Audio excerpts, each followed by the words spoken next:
रही हूँ मैं आपको अल्टरनेट इंटीरियर एंगल।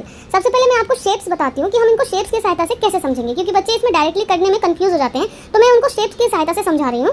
जैसे अल्टरनेट इंटीरियर एंगल, अल्टरनेट की कभी भी बात आए तो याद रखना कि हमेशा उसमें हमें जेड फिगर देखना है।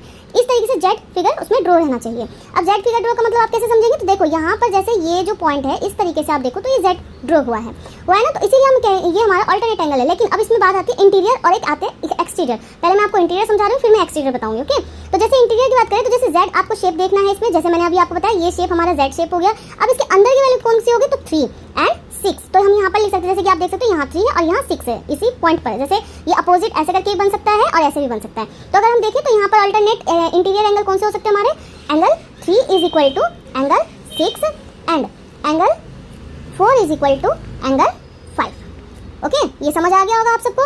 ओके, अब मैं नेक्स्ट में आपको बताती हूँ जैसे इसके एक्सटीरियर के लिए। ओके, जैसे कि मैंने अभी आप सबको अल्टरनेट इंटीरियर एंगल के बारे में बताया, अब मैं फिर आपको बता रही हूँ alternate exterior angle. Alternate exterior angle जैसे मैंने अभी आपको शेप्स बताया था कि ये भी जेड शेप में होता है, तो आपको फिर से इसमें ये देखना है जेड शेप। लेकिन जेड तो हम देखेंगे, लेकिन अब हम जो है जेड के अब हम ऊपर के हिस्से को हम इस तरीके से देखेंगे कि ये जो हिस्सा है वो इसके इक्वल होना चाहिए। तो इसी तरीके से आपको देखना है यहाँ पर क्या है, ये जेड शेप। अब इसके ऊपर का हिस्सा कौन सा है, ऊपर का एंगल का नाम क्या है 1, और यहाँ पर सबसे नीचे क्या है 8। तो हम यहाँ पर क्या लिखेंगे, वो angle 1 is equal to angle 8।